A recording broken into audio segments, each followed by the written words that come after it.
Bonjour, ici Stéphane Lévesque. Bienvenue à C'était hier. C'était hier tout en hockey parce qu'on rencontre Mathieu Descoteaux.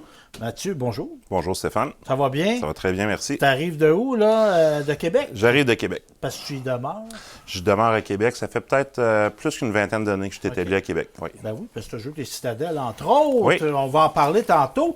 Mais là, on va parler de Pierreville parce que toi, tu es né le 22 septembre 1977. J'ai bien fait mes recherches. Je te corrige tout de suite, c'est le 23 septembre. Il y a une erreur sur Hockey DB. Ça se peut, ça se Hey, peut. Là, on te rajeunit un petit peu. Parfait. Et tu as la particularité, Mathieu, d'avoir joué dans la Ligue nationale de hockey. Oui. Tu as joué 5 matchs. Là, je suis bon, là. Oui. À 5 matchs avec le Canadien de Montréal. Oui. Tu es le premier gars originaire de la MRC Nicolet Yamaska à avoir joué dans la Ligue nationale de hockey. Tu demeures le seul encore. Il n'y a pas, peut-être que... J'ai hâte d'avoir de la compagnie. Ben Puis Je oui. suis sûr que ça va arriver prochainement. Ben oui, on a des jeunes qui poussent. Et de l'autre côté, ben là, je me rappelle, je t'avais contacté à l'époque que Samuel Montembeault était sur le bord de jouer ses premiers matchs. Parce que là, je voulais faire des parallèles. Samuel qui est intéressant. arrivé. Il est déjà rendu plus loin que moi là, dans sa carrière. Je suis content pour lui. Ben oui, ça va bien. Puis là, je voyais là, dans le journal là, qu'il était peut-être à négocier. Là. Il y avait peut-être un nouveau contrat. Puis ça, dans la vie d'un hockeyeur, un contrat, c'est important. Un contrat, c'est important. Puis un contrat en milieu de saison aussi, ça peut être doublement intéressant pour Samuel parce que là, il est en train de prouver qu'il a sa place. Oui, c'est ça, que, ça va assurer. Moi, je suis content pour lui. Ben Ouais. oui. Là, Pierreville, parent, André Descoteaux, le maire de Pierreville. Oui. Ta maman, elle s'appelle Ginette Boisvert. Oui. C'est des gens qui étaient des gens sportifs, des joueurs de hockey. C'est du monde qui côtoyait beaucoup tout ce qui était sportif, oui. Autant que ce soit, mettons, la balle molle, la balle rapide dans le temps, dans les régions de campagne, c'est toujours un sport qui est populaire l'été. Donc, mon père, il a participé à ça aussi. Il gaulait au hockey. Il gaulait dans des ligues intermédiaires, des affaires comme ça avec ses oncles. Mon oncle Michel Descoteaux et Régent Descoteaux, eux autres aussi, c'était des personnes connues dans le domaine sportif là, dans mon coin. Fait que oui, c'était des personnes qui étaient souvent autour des terrains de balle l'été puis autour des patinoires l'hiver. Et toi, jeune garçon, bon, moi aussi, j'ai joué au hockey mineur. Là, je suis loin, ça s'est arrêté à Budget B, à Bécancour. Mais t'es-tu identifié rapidement comme un bon joueur, toi? Et tu sais, le petit Descoteaux, ben, tu devais être déjà grand pas mal, là, mais tu te démarquais-tu dès novice là, à Tombe? Je dirais au niveau mag, novice, mag, là, j'avais un bon coup de patin, oui. Avec mettons, un rétro-calcul, j'ai jamais été le meilleur joueur de mes équipes. Okay. J'ai tout le temps été un des gars qui était le plus polyvalent dans chacune des équipes. J'ai souvent joué aux deux positions avant défenseur depuis un jeune âge. Puis ça a continué même une fois que je suis devenu pro. Fait que je pense que ça a été mon plus gros atout. Le fait que j'étais capable de m'améliorer d'année en année, ça m'a fait dépasser des joueurs à un moment donné qui étaient plus talentueux que moi à un jeune âge. Mais à un moment donné, moi, j'ai continué de m'améliorer, puis c'est ça qui m'a permis de me faufiler à travers le lot. Ben là, faufiler, c'est plus que faufiler, là. J'ai pas fracassé de record offensif, puis j'ai rien fait de ça, fait que je pense que j'étais un bon joueur complet. Okay. J'étais un bon multi-outil. Puis là, on commence hockey mineur. Moi, je suis de Saint-Nord d'Aston. Nous, notre hockey mineur, à un moment donné, c'était Bécancour. Mais au début, c'était d'Aveuilleville. Un gars de Pierreville, il joue pas à Sorel. Il joue à Jean-Nicolet. Ça, c'est ton école secondaire. Ben, tu jouais au hockey mineur à Nicolet. Oui. La géographie du village de Pierreville, dans le fond, la rivière Saint-François passe juste à côté du village. Ceux qui étaient du côté ouest de la rivière Saint-François, donc Saint-François-du-Lac, eux autres appartenaient au hockey mineur de la région de Sorel. Okay. Puis moi, vu que j'étais du côté est de la rivière Saint-François, moi, j'appartenais au hockey mineur de Nicolette. Okay. C'est pour ça que le midget 3A, je ne l'ai pas fait avec l'équipe de Sorel à l'époque. Je l'ai fait avec les estacades à Trois-Rivières. Ce qui était dans le territoire Nicolette Bécancour. C'est ce qui est le cas encore aujourd'hui. Là. Comme Samuel, on parlait tantôt, Samuel Montembeau, il a fait son midget aux estacades. Là, on joue mineur, simple lettre au début. J'ai fait à l'époque, il y avait du 2B à Nicolette. Okay.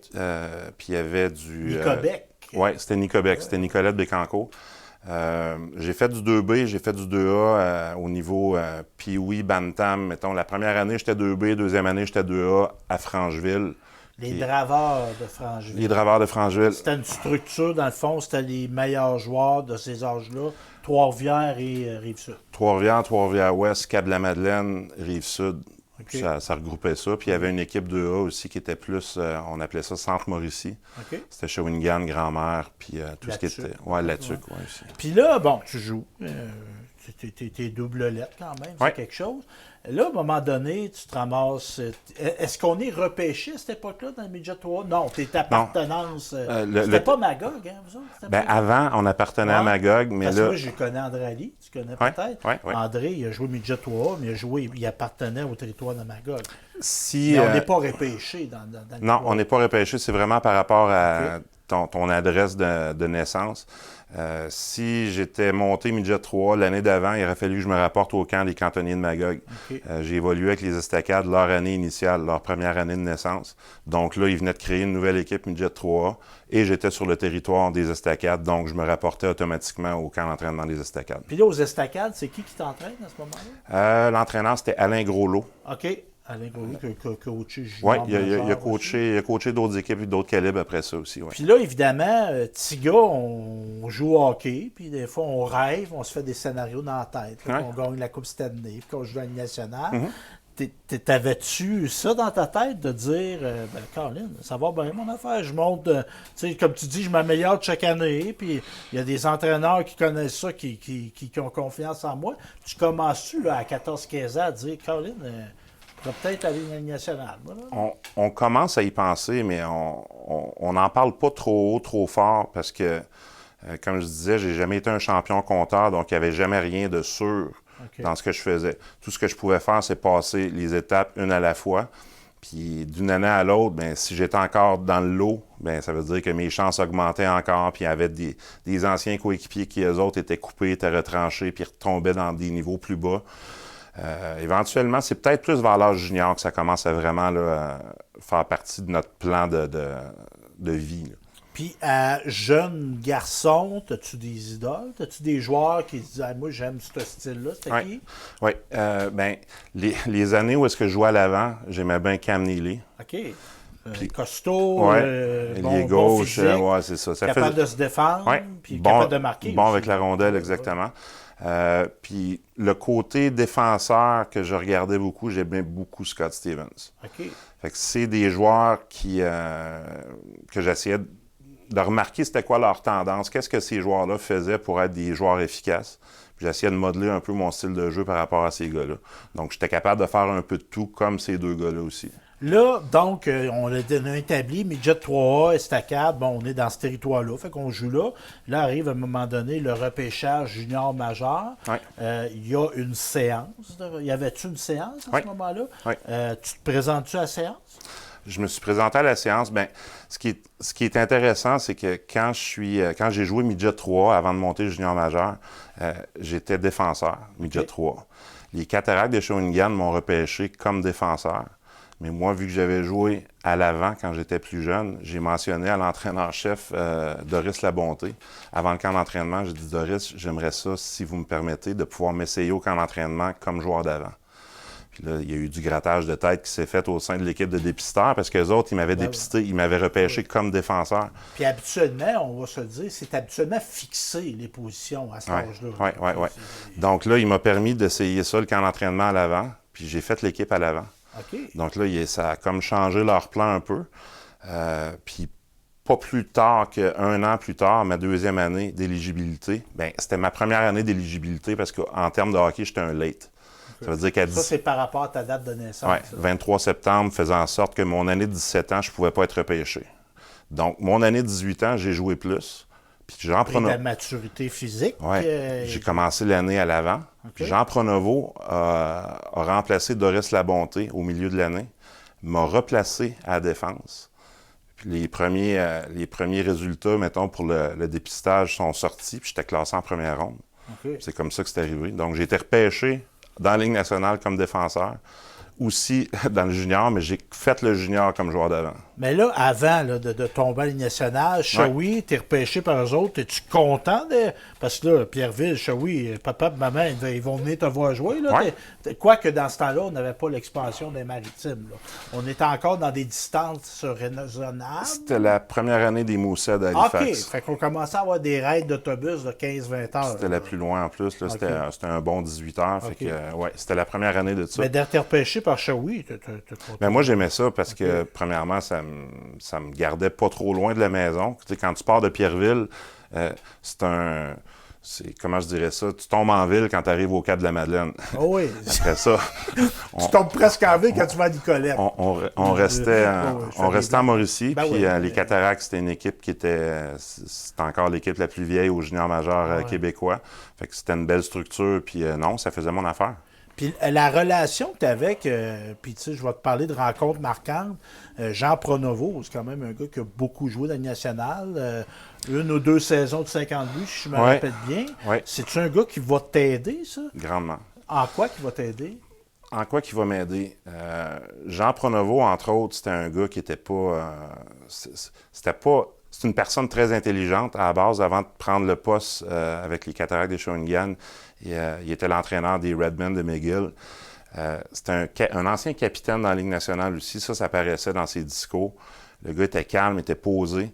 Puis il était capable de reconnaître aussi le fait que même à la grosseur que j'avais, je n'étais pas quelqu'un qui était nécessairement agressif de nature.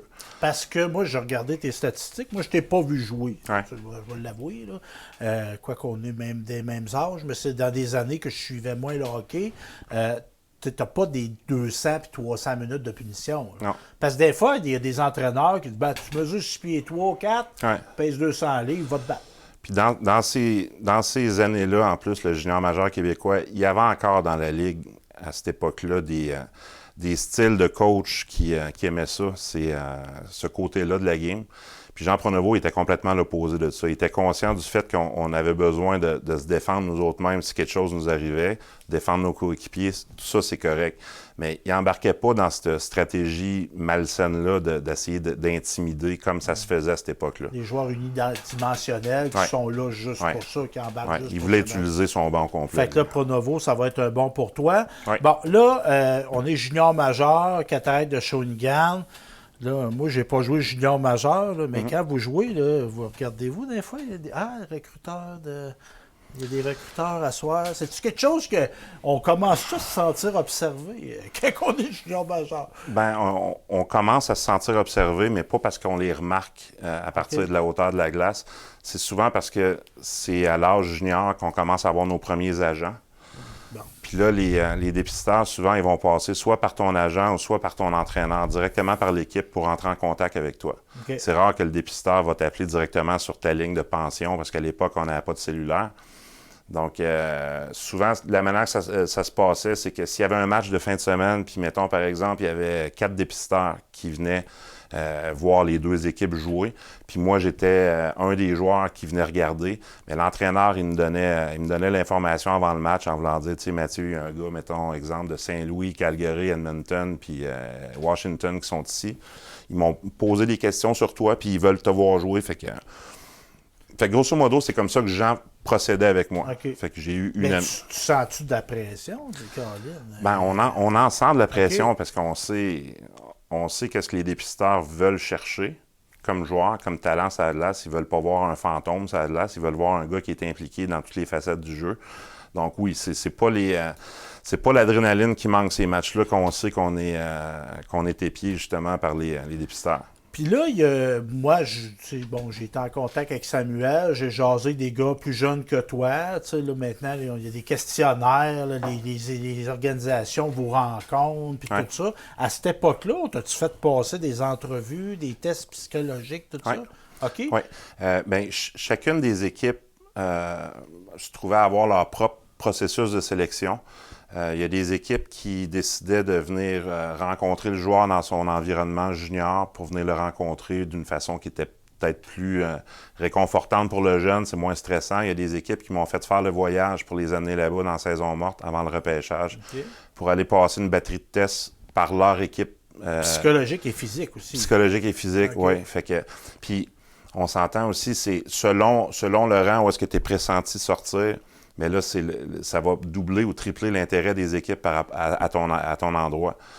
Moi, j'étais classé 11e au monde quand la saison s'est terminée. Puis le repêchage est aux alentours à peu près de la Saint-Jean-Baptiste à chaque année. 24 jours. Fait que il y avait 30 équipes dans la Ligue l'année où j'ai été repêché. J'ai rencontré 28 des 30 équipes. Puis les 2 équipes que j'ai pas rencontrées, ils rencontraient aucun joueur, c'était leur politique, eux autres. Ça a changé depuis, là, mais... Mais ça, là, puis là, on va parler tantôt de ton métier, là, tu es rendu à policier de la Sûreté du Québec. Est-ce qu'ils vont jusqu'à regarder les fréquentations du gars, tu sais, où est-ce qu'il se tient, qui se tient? On parle au niveau... les équipes de la Ligue nationale. Pour la Ligue nationale? Ouais. Ben, nous autres, ce qu'on s'est fait dire, la plus longue entrevue, moi, que j'ai eue là, avant le repêchage, c'était avec les Oilers d'Edmonton. Okay. L'équipe qui m'a repêché. Il y avait à peu près une quinzaine de membres de l'organisation qui étaient là, puis il y avait des questions qui touchaient à tout. Que ce soit mes parents, que ce soit ma sœur, que ce soit mon père, que ce soit... ils ont contacté mes parents. Certains ont vraiment... Ils ont creusé, là. OK. Ils ont creusé. Que ce soit, mettons, les résultats scolaires, il y en avait certains qui avaient appelé au cégep à Shawinigan pour m'assurer que mes notes étaient vraiment ce que je leur avais dit. J'avais des très bonnes notes au cégep. Puis il y en a qui, je sais pas, ils s'en ont peut-être fait passer une couple de vite lors de certaines entrevues. Mais moi, je sais qu'ils avaient fait des vérifications pour valider tout ça. Mais il y a une jeunesse à vivre. Tu as des enfants, toi? Oui, j'ai 2 enfants. Bon, tu sais, à un moment donné, tu sais, là, tu as 15, 16 ans, 17 ans, 18 ans, tu sais. C'est l'âge de prendre un coup, puis sortir avec des filles, puis peut-être faire d'autres choses aussi, là, tu sais. Mais toi, tu sentais-tu, hey, là, faut que je sois sérieux, parce que là, les recruteurs, puis... T'as-tu vécu la jeunesse que tu aurais voulu vivre? Oui, je l'ai vécu. Okay.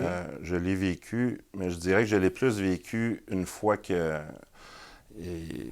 je me suis comme plus établi. Okay. Je dirais qu'à cet âge-là, là, j'étais pas quelqu'un qui était trop sur le party, là. Je veux dire, mon but, c'était d'avoir les meilleures notes possibles à l'école puis d'avoir la meilleure performance possible sur la glace. T'étais focus. Là. J'étais focus là-dessus. Okay. Je dis pas que je suis pas allé dans des parties, des choses comme ça, mais surtout mon année de repêchage, je savais que ça passe pas 2 fois, là. Fait qu'il fallait quand même que quand c'était le temps de tomber sérieux, il fallait l'être. Puis là, arrive, là, ça, moi, c'est comme de l'or en barre de t'avoir avec moi, là. Tu sais, de vivre ça de l'intérieur, parce qu'on est plein de monde, d'avoir rêvé de jouer dans une nationale, puis d'être repêché. Séance de repêchage. Ça, là, ça se passe où? Ça se passe encore à Montréal, dans ce temps-là? T'es repêché en 96? Ça changeait d'une ville à l'autre. On avait commencé, parce que pendant des années, c'était au Forum. Mais toi, c'était où, le repêchage? C'était à Saint-Louis. Saint-Louis. Oui. Fait que là, tu vas là, t'es-tu là avec tes parents? Je suis là avec mes parents, les parents de ma mère. Je suis là avec mon oncle. Ma sœur n'a pas pu faire le voyage parce qu'elle n'avait pas fini ses tests de fin d'année au secondaire. OK. C'est la seule de ma famille immédiate qui n'était pas là. Puis à part de ça, tout le monde écoutait ça, puis enregistrait ça, puis... Toi, t'es-tu nerveux? Premièrement, avez-vous été en avion, en auto? En avion. En avion. Ça, c'est-tu vous autres qui payez? C'est... de la cheap un peu. c'est Parce qu'il y a des gars qui y vont, puis ils sont pas repêchés.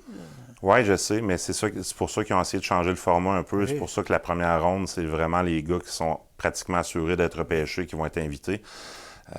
Mais non, c'est nous autres qui payaient ça parce que tu n'appartiens à aucune équipe encore. Fait que c'est pas, tu peux pas envoyer le bill à une équipe qui t'a pas repêché encore. Fait que c'est puis là, bon, là, commence la séance, chacune des équipes va sur le podium, là, tu as le DG, des fois, tu as le propriétaire, tu as des anciens joueurs là, qui sont là, le gros show. Là, les noms commencent à sortir. 96, c'était qui le premier choix? Chris Phillips, des sénateurs d'Ottawa.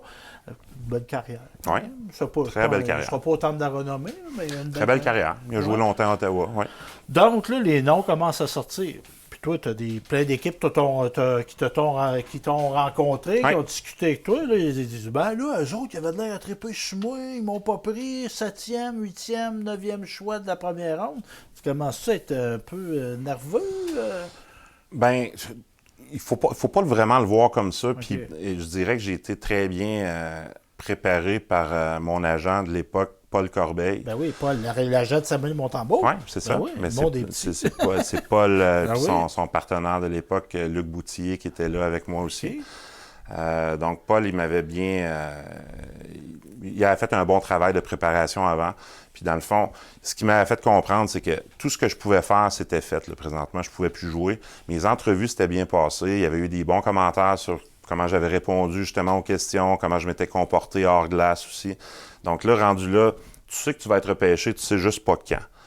Fait que là, ça devient peut-être une petite guerre mentale envers toi-même, là, parce que tu sais où est-ce que tu es projeté de sortir. Moi, j'étais classé, au premier bulletin de mi-saison, j'étais classé 11e nord-américain. Puis à la fin de l'année, j'étais classé 12e nord-américain. Puis ça, juste pour dire, c'est que dans le fond, la Ligue nationale, là, des dépisteurs... Central Scouting faisait ils ont leur propre équipe de dépisteurs. Des spécialistes qui établissent des listes. Là, en Amérique du Nord. Puis en Europe aussi. Puis en Europe. Ça, c'était 2 classements qu'il fallait amalgamer ensemble. Parce que ça se peut que toi, tu sois classé 10e en Amérique du Nord, mais il y a 40 excellents joueurs en Europe qui vont venir passer avant. Puis les gardiens ne sont pas là-dedans non plus. Okay. Puis souvent, un repêchage, de la façon que ça fonctionne, c'est que quand une des équipes se met à repêcher une position en particulier, bien, les autres équipes qui avaient ça dans leur liste d'épicerie pour le repêchage, là, on cherche un défenseur. Ils attendront pas à la deuxième, troisième ronde. Fait que là, moi, mon année de repêchage, il y avait 30 tours. On s'entend, il y avait 30 équipes. Chris Phillips sort premier, c'est un défenseur. Puis il y a beaucoup d'équipes qui se sont mis à enchaîner défenseurs comme ça. Fait que les défenseurs se sont mis à remonter rapidement dans le classement. Okay. Fait que j'ai glissé un peu de 12e à 19. Je suis sorti 19e en première ronde.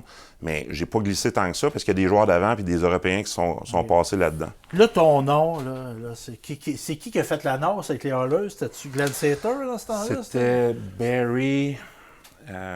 Barry. Je me souviens pas de son nom de famille au monsieur. C'était le responsable du dépistage. Du dépistage, le recruteur en chef des Oilers. Là, tu entends ton nom. Là. Oui. Là, des frissons. Des frissons, oui. Mais c'est... comment je dirais ça? J'étais content d'être repêché par une équipe que j'ai suivie quand j'étais jeune. J'ai connu les Oilers, j'ai connu les grosses années des Oilers. Les Coupes Stanley, Gretzky, Messier, Coffey, Grenfell d'un but, Andy Moog. Puis il y avait encore des joueurs qui faisaient partie de l'organisation active, là, que je regardais jouer à cet âge-là. Le Kevin Lowe joue encore. Là. Ah ouais? Mon premier camp d'entraînement, là, il m'avait prêté un costume de bain pour que j'aille me baigner au West Edmonton Mall, où est-ce qu'il y a le gros centre d'achat Edmonton pendant le camp d'entraînement. Ouais, c'était spécial. Et Glenn Sater était là encore. Là. Il faisait partie de l'organisation. Fait que non, j'étais content pour Edmonton. Puis il y avait une équipe vieillissante à la défense. Fait que le timing semblait bon. Parce que ça, c'est toujours important de voir par qui tu es repêché. Parce qu'il n'y a pas de place à ta place, ça se pourrait que tu attendes longtemps. Il faut que tu attendes longtemps, oui. Mais là, tu arrives, bon, tu es repêché, là, il t'enfile le chandail, là, tu arrives à la table, tu donnes la main à tout le monde, tout ça. Bon. Là, tu te présentes à ton premier camp d'entraînement professionnel, c'est dans la Ligue nationale. Tu as été repêché première ronde, c'est quand même quelque chose. Tu te dis-tu, toi, c'est fait? Tu dis-tu ça à un moment donné ou tu dis, hey, crime, faut que je fasse mes preuves, etc., etc.? Tu peux pas te dire c'est fait parce que, surtout à cette époque-là, c'était très, très rare pour un jeune d'âge junior de faire l'équipe. OK. C'était des exceptionnels. Encore moins pour les défenseurs, qui ont besoin souvent de plus de maturité pour... Parce que souvent, vous êtes grands, défenseurs, vous n'êtes pas encore assez gros. Oui, puis on parle d'une époque où est-ce qu'il y avait encore une ligne rouge, donc l'équipe qui était là pour mettre l'échec avant sur toi, là, c'était tous des gars de ma grosseur, puis probablement 10, 15, 20 livres de plus gros que moi. On parlait de Cam Neely, il s'en vient, toi, puis t'étais 200 livres mouillés. Ça, c'était à l'époque des Lindros aussi, puis des affaires comme ça. Fait que, ça vient vite. Fait que non, j'ai pas senti de pression de faire l'équipe cette année-là. OK. Ben, ça doit être trippant pareil. Là, tu dis Kevin Lowe tantôt, tu es assis dans le vestiaire. Là. Puis là, tu es dans le vestiaire. Gretzky, il était assis ici. Anderson, ils ont tous passé là. Puis là, moi, je suis là. Puis les Oilers, en plus, il y avait beaucoup d'anciens membres de l'organisation qui avaient des postes au sein de l'organisation. Fait que c'était pratiquement se promener dans un musée des temps de la renommée des années 80 parce que les gars venaient souvent, mettons, à l'aréna pendant le camp d'entraînement, venaient jaser. Puis, mais là, moi, quand tu es arrivé, là, je t'ai fait signer des cartes, des chandails. T'as-tu posé, là, t'as-tu eu l'audace d'amener des affaires à faire signer? Non, parce que je me suis gardé une petite gêne pour ça. Mais de toute façon, comment je dirais ça, il y avait tellement de joueurs que je connaissais qui étaient assis à côté de moi dans le vestiaire que j'avais pas besoin de courir après les vétérans qui étaient à l'extérieur. C'était vraiment une belle expérience. Puis quand on est un jeune comme ça, ben, tu dis Kevin Lowe, tu sais, qui dit hey, « on va te passer un costume de bain », tout ça. Y a-tu des gars qui viennent à ta rencontre, disent « Hey, salut jeune, bienvenue », tout ça? Oui, bien, la plupart sont accommodants puis sont accueillants envers les jeunes. Ils savent qu'à quelque part, ils ont été ils ont été là, eux autres aussi. Mais il faut se dire les vraies choses, par exemple. Il y en a, c'était remarquable chez eux autres, qu'ils sentaient ça un peu comme une menace. Tu sais, c'est comme la nouvelle génération s'en vient, ça veut dire que mon tour est en train de... Il y en avait qui avaient un petit peu cette attitude-là, qui voulaient t'aider, mais pas trop. Okay. Mais ils sont rares, ces joueurs-là. La plupart, là, ils sont là pour les bonnes raisons. Puis c'est des... Puis là, bon, repêché par les Oilers d'Edmonton, et là, ça amorce un séjour dans la Ligue américaine. Ben, pas tout de suite. Là. Mon premier camp, j'étais encore d'âge junior. OK, ben oui. Je suis retourné à Shawinigan. Ben oui. Au milieu de l'année, Puis tu as été à Hull aussi. J'ai été échangé à Hull parce que c'était l'équipe hôtesse de la Coupe Memorial. Okay. Donc, j'ai été échangé à Hull et j'ai gagné la Coupe là-bas en 97. Puis tu étais Claude Julien. Claude Julien, oui. C'était-tu un bon coach? Ça? Très bon coach. OK. Très, très bon coach. OK. Puis c'est autant que... Je ne veux pas les mettre en contradiction, mais... Ben, tu sais, il a joué à la Ligue nationale, Claude Julien a gagné la Coupe Stanley. Il a joué, il a coaché, il a gagné la Coupe Stanley avec Boston, Claude Julien. Oui. Tu sais, c'est quand même... C'est un très bon coach. Puis, tu sais, il faut donner l'astérix aussi que moi, j'ai connu seulement Claude les 4 mois de l'année de la Coupe Memorial. Puis on avait une équipe vraiment à maturité. Là. Okay. Moi, j'ai apprécié Jean Pronovo pour, mettons, la transition qui m'a montré, dans le fond, de passer de joueur d'avant à défenseur. Mais quand je suis arrivé, j'étais comme un peu produit fini junior majeur là, quand je suis arrivé à Hull. Mais Claude, il... Mais là, la Coupe Memorial, c'est quelque chose. Oui. Moi, je l'ai vécu. J'étais là à la finale à Shawi quand on a gagné. Restez-vous en contact? De gagner ça ensemble, ce groupe de gars-là, là, vous prenez de l'âge, t'es rendu quoi, 40? 46. Faites-vous y a-tu des conventums, des 20 ans, des 30 ans? Ben, les Olympiques de Gatineau, parce que maintenant c'est ça, c'est rendu les Olympiques de Gatineau. À chaque année, ils font un tournoi de golf avec les anciens joueurs. C'est sûr que notre groupe à nous autres, l'édition 97, entre nous autres, on garde un certain contact parce qu'on a vécu quelque chose qui est quand même unique. Mais l'organisation, oui, on a souligné le 20e anniversaire de la victoire de la Coupe en 2017, justement. Ils ont hissé une bannière à l'Aréna Robert-Guertin là-bas. On se recroise, mais on est tous éparpillés un petit peu partout, puis il y en a en Europe aussi. Là. Puis juste pour souvenir, les grands noms, les gars qu'on a connus par après, c'était qui cette édition-là? Comme ça, je dirais, mettons, à l'avant, Peter Worrell, Martin Ménard, Pavel Rosa, Christian Dubé. Qui a joué avec les Rangers. Colin White, qui a joué longtemps avec les Devils, Martin Biron, Christian Bronsard, nos deux gardiens de but, Steven Lowe. On avait... Une belle équipe. Bon, fait que là, on retourne, on participe au camp. Là, on n'est plus d'âge junior. Ouais. Là, on joue le club école des Oilers, c'est les Bulldogs d'Hamilton. Les Bulldogs d'Hamilton, oui. Bon, là, on est des mineurs. Bon, je comprends, là. Il faut que je joue dans les mineurs. Mais là, je comprends. J'aimerais ça jouer dans le national. À un moment donné... Tu commences à te dire, parce que tu as passé 4 ans dans la Ligue américaine avant de jouer avec les Canadiens. Oui. C'est-tu longtemps, ça? Bien, c'est longtemps, mais il faut comprendre pourquoi des situations comme ça, des fois, ça arrive. Moi, entre le moment où j'ai été repêché et le moment où je suis tombé pro, donc à 20 ans, tu sors du junior, tu tombes pro, les Oilers d'Edmonton avaient fait 2 ou 3 échanges où est-ce que là, ils s'étaient drastiquement rajeunis à défense. Des gars comme Kevin Lowe, František Musil, Luke Richardson, qui est rendu à Chicago, qui coach. Ça, c'était tous des joueurs actifs au sein de l'unité défensive des Oilers. Ils ont été échangés pour des défenseurs établis dans la mi-vingtaine. Fait que là, leur jeunesse à la défense est retombée dans le milieu. Puis là, ils se sont ramassés avec un surplus de défenseurs qu'ils avaient dans leur banque. Fait qu'il y a eu un échange qui est passé avec Montréal. Puis moi, c'est ma vraie chance, c'était avec Montréal que je l'ai eu. Okay. Mais d'être échangé par l'équipe qu'on est repêché, y a-t-il une déception? C'est comme s'il y avait... Tu senti que... Bien, ça aurait été le fun de pouvoir... Parce que des matchs hors concours, j'en ai joué lors des camps d'entraînement. Ça aurait été le fun de pouvoir jouer au moins un match avec cette équipe-là. Mais ça n'a pas été le cas. Puis des histoires comme la mienne, il y en a beaucoup.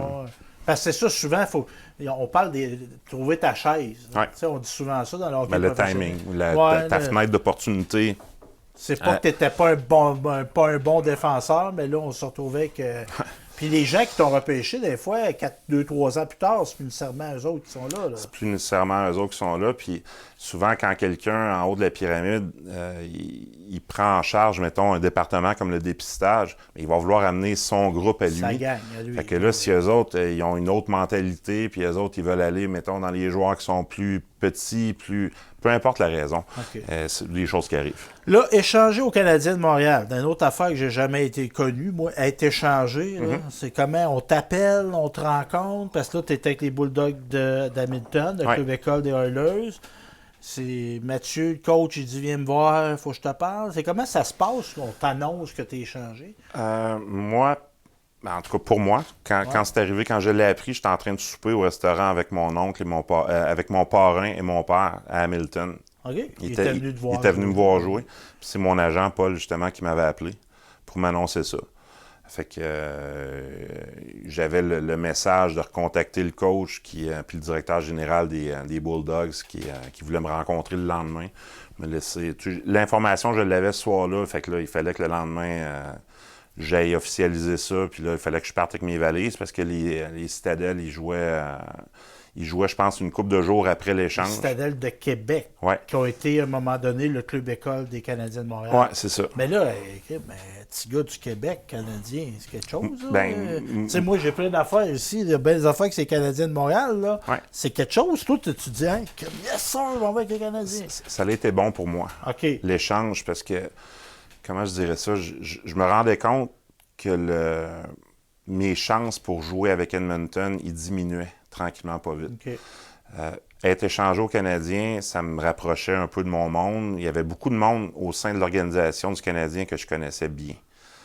Il y en avait avec qui j'avais joué, Stéphane Robida, entre autres, qui avait été mon partner à la défense avec les Cataractes. Il se retrouvait à Québec, lui aussi. Donc, il y avait beaucoup de Québécois aussi à Québec, avec les Citadels. Puis ça, j'ai aimé ça. Puis la proximité entre le club mère et le club école, c'est ça qui a facilité le fait que je sois monté à Montréal. Parce que Edmonton était à l'autre bout du pays. Hamilton est en Ontario. Ouais. Puis à ces époques-là, les Oilers avaient la réputation de ne pas faire de rappel, à moins qu'il y ait 2 jambes cassées ou de quoi de même. Si un gars jouait mal une coupe de game, là, il ne rappelait pas un gars des mineurs pour le remplacer. Parce que c'était une question. On ne veut pas payer le billet d'avion. Puis Edmonton, c'est encore ça. Ça n'a jamais été une équipe hyper riche. Ouais. Fait que c'est des fois, on économise. Tandis que là, on fait descendre un gars de 1h30, 2h, 2h30 de char. Viens-t'en. Puis là, on le voit maintenant avec les Rockets à Laval. C'est dans une station de métro du Centre Bell. Là, ça facilite aussi. Là. Ouais. Fait que là, on joue avec les Citadels de Québec. Fait que là, le petit gars, il veut jouer le national, là, à un moment donné. Là. Dis-tu Canadien? Bien, premièrement, avant d'être rappelé par Canadien, as-tu participé à un camp d'entraînement des Canadiens? Dans l'ordre, là? Avant de jouer avec les Canadiens? Ouais. Moi, dans le fond, quand j'ai été échangé des Oilers aux Canadiens, je me suis rapporté du club école des Oilers au club école du Canadien. Donc, je suis passé des Bulldogs d'Hamilton au Citadel de Québec. Puis dans cette année-là, as-tu joué au Canadien de Montréal? Non. Donc, tu vas aller au camp d'entraînement? Non, j'ai fini la saison avec les Citadels. À la fin de l'été, j'ai signé un contrat d'1 an avec le Canadien. Puis j'ai joué dans la Ligue nationale cette année-là. Puis là, comment ça se passe? Là, on a parlé de comment on annonce l'échange. Ouais. Mathieu, c'est qui le DG à cette époque-là du Canadien? DG du Canadien, c'était Régent Houle. Régent, il t'appelle-tu? Il dit, c'est pas comme ça que ça se passe. Non, je sais pas, on le sait pas, disons. le tam-tam, il part, puis c'est l'entraîneur. C'était Éric Lavigne, l'entraîneur des Citadels, qui me l'avait annoncé après une pratique punitive qu'on avait eue à Québec ce matin-là. Ça faisait 2-3 games qu'on perdait, puis ça allait pas bien. Puis pour fouetter les troupes, le coach nous avait fait faire une bonne pratique. Puis, ben du patin. Ben du patin. Puis ce que je me souviens, c'est qu'après l'entraînement, il avait demandé à Jim Campbell, qui était un joueur devant, et moi, de se présenter dans son bureau. Puis il nous avait dit que le Canadien, c'était sur le bord de la période des échanges dans la Ligue nationale, puis le Canadien venait de procéder à des échanges. Il jouait à la maison le soir, puis il était pour manquer de gars pour faire l'échauffement. Donc il nous demandait à Jim Campbell et moi de monter avec nos véhicules à Montréal, s'habiller pour l'échauffement, mais qu'on devrait pas, parce qu'on devrait pas jouer à cause de l'entraînement qu'on a eu le matin. Puis, Fait que là, toi, t'avertis pas personne, là. oui, parce que c'est la première fois que je monte à Montréal. Je suis content, je suis excité. Je pense vraiment pas jouer. Okay. J'appelle mes parents pour, tu sais, d'un coup qu'ils apprennent ça aux nouvelles que Mathieu Descoteaux a été rappelé avec le Canadien. Je voulais pas faire dépenser de l'argent pour rien à mes parents. Parce que moi, dans ma tête, je jouerais pas. C'est ça que le coach m'avait dit. Vous devriez pas jouer. Fait qu'on s'est donné une petite demi-heure pour aller chercher, mettons, un veston, cravate chez nous, chacun chez nous. On s'est rejoints, puis on a covoituré ensemble pour monter à Montréal. Mais là, le warm-up, c'est quoi? Au sortir du réchauffement, ils sortent l'alignement, puis là, tu vois que ton nom est dessus? Bien, c'est parce que tu fais ton échauffement, puis là, tu arrives là-bas, puis il y a le tableau avec les lignes, mettons. Là. Il y a 4 lignes d'habillés, mettons. Ils vont mettre 5 lignes quand même, puis ils vont mettre peut-être 8 défenseurs. Puis là, quand tu reviens dans la chambre après l'échauffement, tu vois les noms qui sont effacés, puis quelque chose comme ça. Puis vu que c'est mon premier warm-up, puis il y en a qui veulent travailler certaines affaires, mettons, à la fin de l'échauffement. Il y a tout le temps des gars qui débarquent de l'échauffement plus vite que d'autres, puis il y en a qui restent jusqu'à la fin. Okay. Fait que vu que tu es une recrue, tu viens d'arriver, mais le gardien voulait travailler quelque chose, Jeff Hackett, il venait de revenir au jeu. Fait que j'étais resté plus longtemps sur le warm-up. Je rentre dans la chambre, puis le défenseur qui était à côté de moi, c'était Christian Laflamme, avec qui j'avais été échangé. Puis il est en train de se déshabiller, puis je comprends pas pourquoi. Lui, il est déjà établi dans la Ligue nationale. Puis là, il me regarde et il me dit « Mathieu, c'est toi qui joues à soir. » C'est moi qui joue pas. Fait que c'est comme ça que je l'ai appris. Fait que c'est sur l'adrénaline après 2 cheeseburgers sur la 20 à Drummondville. C'était pas... Avec une pratique punitive le matin. Ouais. Et ben là, tu marchais ses nerfs. Là. T'avais plus de gaz. Oui. Et ça a marché. J'ai compté mon seul but à ma seule game à Montréal. Mes 4 autres matchs étaient sur la route. Mais là, on embarque sur la glace. Là. Pas de moment, ils n'ont pas eu le temps de venir. Ils sont pas là. Personne n'était là. Mais là, t'embarques, là, c'était à la télé, c'était à la grosse télé, c'était à RDS. Oui. Ouais. Là, t'embarques sur la glace. J'ai eu le temps d'appeler chez nous et de leur dire de mettre une cassette neuve dans le VHS. Dans le VHS? Dans le VHS. Ben là, on va regarder ça. Ouais.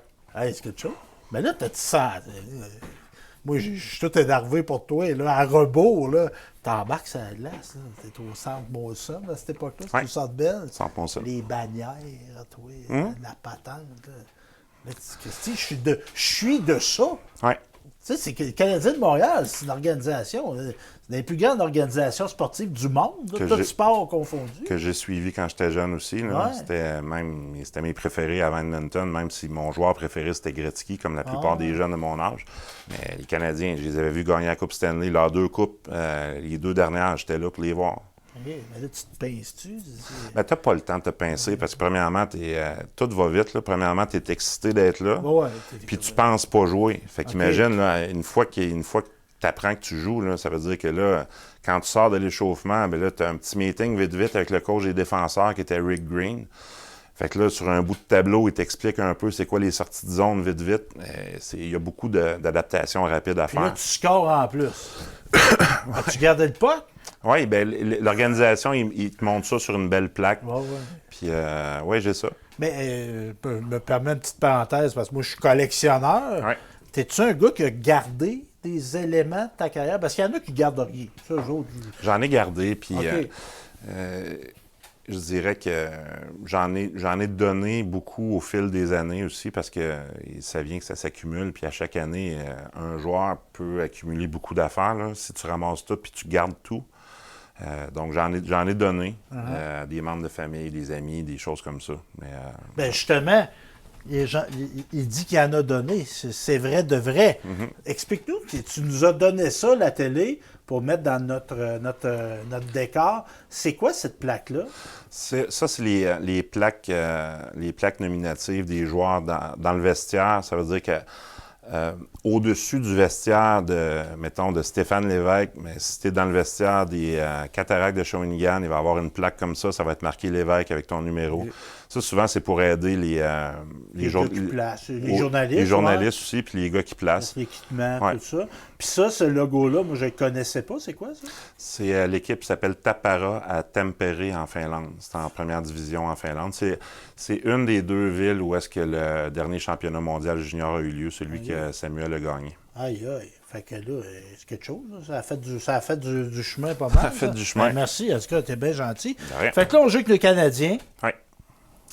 On retourne dans la Ligue américaine. Tu sais, à un moment donné, tu dis-tu, là, je t'en ai. Tu sais, je veux jouer dans la Ligue nationale. Là. Ben, c'est parce que ce passage-là avec le Canadien, ça concordait, premièrement, mon premier match, ça concordait avec une période d'échange, puis des blessures qu'il y avait à la défense. OK. Fait que je suis monté. Une opportunité. Je suis monté. Puis ce qui est arrivé, c'est que quand tu es rappelé dans une équipe, mettons l'équipe de la Ligue nationale, puis tu es sur comment je dirais ça? Un two-way, un contrat à 2 volets. Si t'es pas payé pareil, si t'es en haut, t'es en bas. C'est ça. Donc là, la proximité entre Québec et Montréal faisait en sorte que si Montréal jouait pas, puis Québec jouait, là, Québec, eux autres, ils appelaient, puis regarde, si des coteaux ne jouent pas, là, retournez-nous là. Nous autres, on a notre besoin, parce que j'étais un des défenseurs qui jouait le plus cette année-là à Québec. J'avais fait la game d'étoiles de la Ligue américaine. Fait que les Citadels, eux autres, ils voulaient pas que je sois assis à la galerie de presse ou que je fasse juste du vélo stationnaire à Montréal. Fait qu'ils devaient tirer sur leur bord de la couverte pour me revoir. Ben, toi, c'était le fun, t'étais gros salaire en haut. Même plus, si tu jouais pas, t'étais gros salaire. Oui, puis en tant que joueur aussi, c'est pas mal plus intéressant de pratiquer puis côtoyer des gars du gros calibre. Même si tu joues pas le match, t'es scratch, t'es pas mis sur l'alignement. T'es au sein de l'organisation puis t'apprends pas mal plus. Okay. Mais là, cette époque-là, on tourne avec les Citadels. Oui. Là, c'est quoi? As-tu un contrat canadien qui vient à sa fin puis il ne te re-signe pas? Oui, mais j'avais 1 an de contrat après. Okay. Fait que j'ai passé cette année-là à faire du up and down, ce qu'on appelle. J'étais rappelé pour des courtes périodes de temps. C'est pour ça que j'en suis venu à jouer 5 matchs cette année-là, mais j'ai passé plus que 5 jours avec le Canadien. Oh, ouais. Fait qu'à la fin de la saison, ben là, j'avais le choix soit de re-signer encore ou de regarder c'était quoi les autres options que je pourrais avoir. J'ai re-signé une autre année encore, un autre contrat d'1 an avec le Canadien. Sauf que là, ce qui est arrivé cette année-là, c'est que le Canadien a décidé de retirer son club école des Citadels à Québec. Ouais.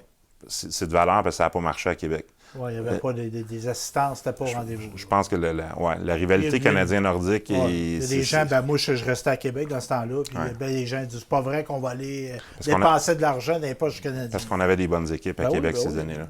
Mais, des beaux uniformes, c'était beau. Là, c'était beau, puis il avait donné un look Québec. C'était pas un look bleu, blanc, rouge, mettons, pour... Le book, il y avait... c'était beau. Mais bref, c'est ça. Ma deuxième année là-bas, là, ils ont décidé d'enlever le club école à Québec, puis de l'envoyer à Hamilton avec un club école mix avec les Oilers. Donc, au lieu de pouvoir envoyer 24 gars de l'organisation du Canadien, ils pouvaient juste en envoyer 12. Puis Edmonton en envoyait 12. Fait qu'il faisait une équipe de la Ligue américaine pour 2 équipes mères qui étaient mixées ensemble. Mais ça, on ne voit plus ça. C'est comme c'était des économies de bout de chandelle. Ouais, en tout cas, c'est pas mon argent, là, mais... Fait que 4 autres joueurs du Canadien et moi, on était prêtés au club école des Stars de Dallas dans l'association Ouest, à Salt Lake City. OK. Là, fait que là, t'es prêt... Mais ça montre-tu que t'es plus nécessairement dans les plans de l'équipe? Bien, ce que ça montre, surtout, c'est qu'ils veulent mettre l'accent sur le développement des plus jeunes. OK, parce que tu commences à être un vétéran. Je suis un vétéran, mais ce qu'il ne faut pas oublier aussi, c'est que moi, je ne suis pas repêché par les Canadiens. Là. Si eux autres, là, ils ont repêché un jeune défenseur, il faut qu'ils le fassent jouer parce qu'il y a un bonus à signature qui vient avec le fait de l'avoir repêché. Fait qu'il faut... C'est un investissement, le jeune. Là. Il faut qu'il le développe, ce gars-là. Ça, c'est intéressant ce que tu dis là. Un gars comme toi, exemple, tu as été repêché par les Oilers, premier choix, première ronde. J'étais pas le premier choix, j'étais le deuxième choix de première ronde. OK, des Oilers. Il avait repêché un gars. Il choisissait 6 et 19. OK. Ouais. Mais il reste qu'une organisation va tout le temps donner une chance de plus à un gars. Puis tu as des dépisteurs, là, tu sais, qui démarchent. Hey, ça, c'est mon gars, c'est moi qui te l'avais référé. Il n'y a pas une équipe de dépisteurs, d'après moi, qui voudrait repêcher un joueur, abandonner sur ce joueur-là, puis voir que le joueur, finalement, il se développe l'année d'après dans une autre organisation. Ça, c'est comme perdre un joueur que tu as repêché. Les Canadiens, ce qu'ils ont fait, c'est un peu normal. Ils disent, nos jeunes, on les a repêchés.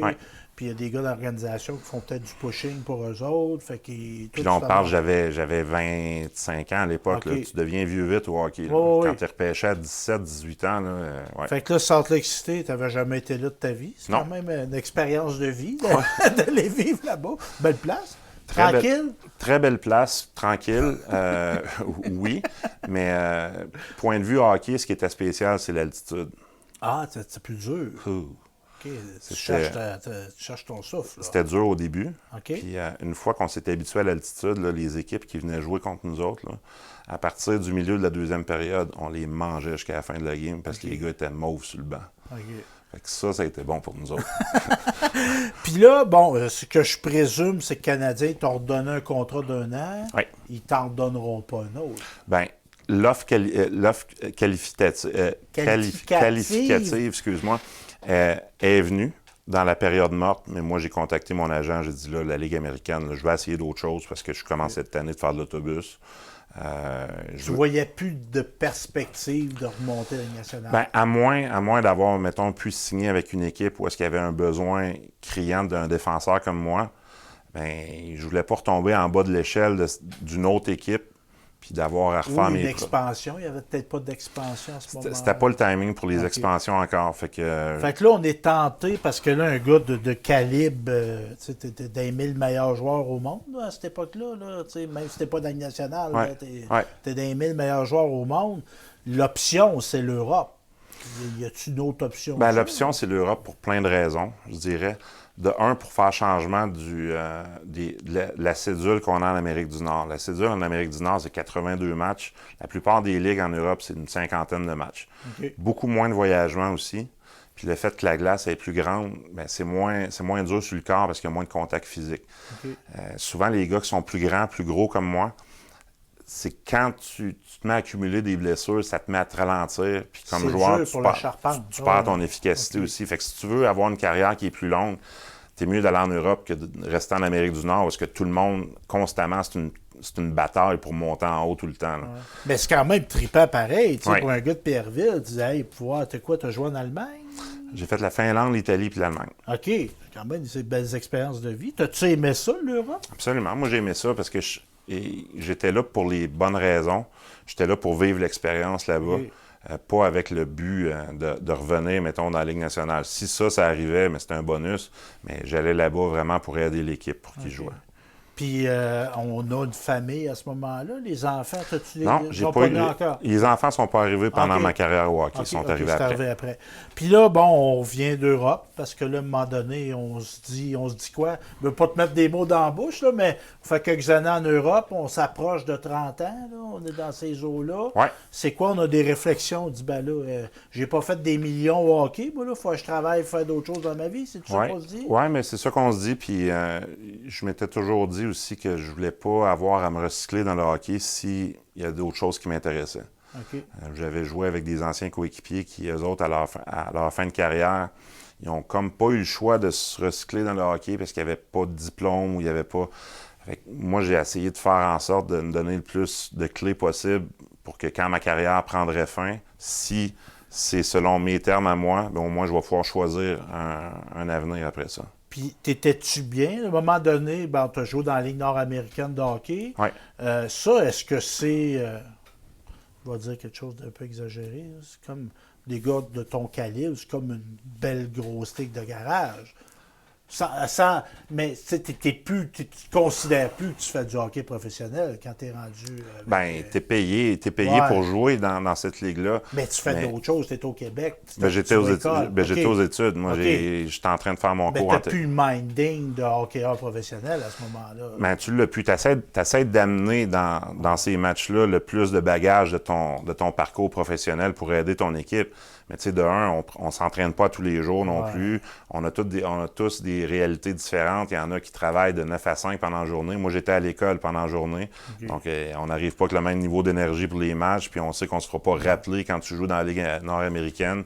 Fait qu'on s'entend qu'on prend ça pour ce que c'était vraiment. Puis là, c'est quoi le métier que tu vas choisir? Parce que là, quand tu as joué junior majeur, as-tu diplômé? Oui. OK, tu as un deck, toi? Tu as un deck à ce moment-là. Qu'est-ce que tu vas faire comme étude à ce moment-là? Ben, c'est là que le hockey est venu mêler les affaires un peu pour moi. Parce que moi, quand j'étais midget 3A, je m'enlignais pour la biologie. Okay. Fait que j'avais fait tous mes cours sciences pures. C'était bonne école, là. Oui, je m'enlignais pour ça. OK. Fait que là, je peux pas faire mes sciences pures dans l'autobus, junior majeur, fait que j'ai fait un deck en sciences humaines. Puis à la fin de ma carrière, mais ce deck en sciences humaines-là qui était déjà fait, mais ça m'a permis d'accéder au programme de technique policière. Puis de le faire en accéléré, vu que j'avais déjà un deck. Fait que tu le fais à Garneau? CNDF. CNDF à Saint-Augustin-des-Mares. Oui. OK. Fait que là, tu vas faire ça, tu vas aller à l'école de police à Nicolette? Oui. Ah ouais. Tu retournes chez maman et papa ou tu restes là-bas? Ben, il faut rester là-bas. Il faut rester là-bas, mais on pouvait... Ben là, t'es pas un enfant. Ben là, je te dis pas que les jeunes policiers, c'est des enfants, les aspirants policiers, mais... Il y en avait des plus jeunes. T'es un homme, toi, là. J'étais le plus vieux du groupe, là. OK. Ouais. Puis, il a retourné ses bancs d'école, t'as pas senti... hey, que si j'étais un gars de 28 ans, 29 ans, qu'est-ce que je fais ici? Ben, retourner ses bancs d'école, il faut que tu fasses ta technique policière avant de passer par Nicolette. Oui, ça. Donc là, j'avais mes 2 ans de cégep de fait. Okay. Mais comme homme, comme être humain, ouais. de dire, moi, j'ai joué au hockey professionnel, j'ai joué dans la Ligue nationale de hockey, j'ai joué au Canadien de Montréal. Ouais. Là, j'ai 30 quelques années, puis là, j'étais à prendre des notes, à écouter un professeur. T'étais-tu bien là-dedans? Bien, j'étais bien là-dedans parce que j'étais rendu là. La décision, c'est moi qui l'ai prise. Okay. Et c'est plate des fois, mettons, d'avoir à voir des anciens coéquipiers se faire pousser à l'extérieur du monde du hockey parce que soit ils n'ont plus d'offres ou soit ils ont une blessure. Mais moi, j'avais encore des offres, puis c'est moi qui ai pris la décision. J'étais tanné de jouer. Fait que j'ai pris la décision, puis j'avais hâte de retourner aux études parce que c'est quelque chose que j'aimais. Mais la game, tu l'aimais encore. Mais c'était la game commençait à devenir plus une job pour moi. OK. Le côté, le fun là, que tu as quand tu es jeune, le hockey, c'est un jeu. Là. Oui. Si tu n'as plus de fun à faire ça, fais autre chose. Puis c'est ça que j'ai décidé de faire, puis je le regrette pas. Puis aujourd'hui, est-ce que tu joues encore au hockey pour le plaisir? J'entraîne l'équipe de mon fils, qui est midget. Mais j'ai eu des offres pour jouer là, dans des ligues d'amis ou des trucs comme ça, mais j'ai pas encore assez le goût de dire je me réimplique là-dedans puis j'embarque dans une saison pour le fun. Peut-être plus tard, mais pas présentement. Puis le coaching? Coaching, mais là, je vais me concentrer sur le... Là, je vois ça dans tes yeux. Sur mon gars. Ben, le coaching, il me semble que... c'est quelque chose que j'aime. Ouais. Je l'ai fait un peu midget 3 aussi la première année que j'ai arrêté de jouer. C'est quelque chose que j'aime, mais je ferme pas de porte. Okay. Au total, là, on fait l'éventail de la vie de Mathieu Descoteaux. Là. Ouais. Qu'est-ce que ça va t'avoir apporté d'avoir joué au hockey à des hauts niveaux comme ça? Ça a changé quoi de comme toi, là, à l'âge que tu es rendu là? Ça a apporté quoi le hockey? Ça l'a apporté quoi? Ça l'a apporté, moi je dirais principalement le fait de quitter la maison familiale jeune. Bien, ça t'amène à aller chercher un certain degré de maturité tôt, parce que ça va t'aider si tu vas développer ça. Ça m'a aidé aussi à savoir comment m'adapter à des nouvelles personnes rapidement, parce que des fois, entre le début d'une saison et la fin d'une saison, il y a beaucoup de changements de personnel qui peuvent avoir lieu. Tu peux être échangé, puis là, c'est toutes des nouvelles personnes qui sont là. Donc, être capable de bien t'adapter puis de te concentrer sur ce que tu as à faire. Puis si tu sais ce que tu as à faire, tu vas être capable de bien le faire partout. Est-ce que tu vas le faire après? Fait qu'exemple, dans ta job d'aujourd'hui, tu te sers de ça. Bon, on essaie de... Parce que t'es policier. Oui, mais on essaie d'aller puiser tout ce qu'on peut aller retirer de notre passé de hockey puis l'appliquer dans notre vie de tous les jours maintenant qu'on fait plus ça. Mais il y en a des choses. Tout ce qui est discipline, tout ce qui est, moi je dirais, le côté mental de se préparer pour quelque chose puis voir c'est combien de temps que ça va te prendre pour te partir du point A au point C. Tu sais que c'est un processus. Puis quand tu appliques ça, ben ça, le hockey m'a appris ça, justement. Une saison, c'est ça. D'être méthodique, d'être organisé dans le métier de policier. On essaie de l'être. Je suis pas la personne la plus organisée au monde, mais on essaie de... Mais il y a des gars qui ont joué comme toi au hockey, d'autres sports aussi, une affaire qui arrive, puis il y en a même qui, lorsqu'ils quittent le hockey professionnel, font des dépressions. Puis souvent, ce qu'ils vont identifier, c'est que c'est la gang. Tu sais, quand tu t'arrêtes de jouer au hockey, tu perds ta gang. Ouais, tu perds la chambre, la camaraderie, se tirer à la pipe, s'achaler, avoir du fun ensemble. T'as-tu retrouvé ça dans la police? Ben, on peut le retrouver jusqu'à un certain niveau, oui. Moi, je pense que ce qui est le plus dur, en tout cas, je vais parler pour moi, ce qui est le plus dur dans l'après-carrière, là, c'est de rebalancer ton niveau émotionnel. Parce que les highs que tu as connus dans ta carrière, c'est pas quelque chose que monsieur, madame, tout le monde va vivre. Ben, mettre tes pieds sur la glace du forum, Ben, c'est ça, du mais... Centre Bell, des bannières dans les airs, on y va, on tripe, mais on va pas sur la glace. Puis des choses comme ça, c'est dur de recréer ça après ça, une fois que tu as arrêté ta carrière. Fait que il est là le côté dangereux pour un ancien joueur, essayer de pas se faire embarquer dans des situations... De chercher des haies par des paradis artificiels, par exemple, la dope, par un paquet d'affaires. Les femmes, l'argent, le jeu, le gambling, aller chercher cette adrénaline-là. Les échappatoires comme ça, ça guette les athlètes comme moi, c'est certain. OK. Mais toi, tu as une sensibilité à ça. Bien, sensibilité à ça, je suis conscient... Par le métier que tu fais aussi. Je suis conscient du fait que, regarde, j'ai été touché par ça, moi aussi. OK. À différents degrés, c'est sûr qu'il y en a, on voit des histoires qui, on souhaiterait pas ça à personne, mais c'est quelque chose qui est important de mentionner, puis je pense qu'en 2023, on est capable de le faire. Là, on est mieux outillés aujourd'hui que, mettons, à l'époque d'avant, puis probablement à l'époque des Bobby Hull, puis Gordie Howe, puis des joueurs comme ça. Parce que jouer au hockey, c'est d'être dur. Ouais. C'est dur. Il faut montrer qu'on est dur, qu'on est macho, puis qu'on est ci, puis que ça. C'est un entonnoir. Ben, c'est ça, à un moment donné, ça se peut que tu aies besoin d'aide. Puis tu Absolument. avais du monde qui t'aidait dans ton équipe de hockey aussi. Là. Il y en a, puis maintenant, les programmes pour aider les joueurs sont pas mal mieux développés qu'ils l'étaient à mon époque. Fait que c'est tant mieux. La nouvelle génération va en bénéficier. Bon, ben merci Mathieu Descoteaux de Pierreville, 23 septembre, je ne me tromperai pas cette fois-là. C'est bon. 23 septembre de 1977. Je trouve ça intéressant que tu sois venu nous rencontrer. Belle entrevue d'1 heure, Mathieu. Moi, j'étais parti pour une demi-heure, mais là, c'était trop intéressant. Ça me fait plaisir. Ça t'a pas trop magané. Je t'ai vu plus tough que ça. Merci, Mathieu. Ça fait plaisir.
Passer la frontière.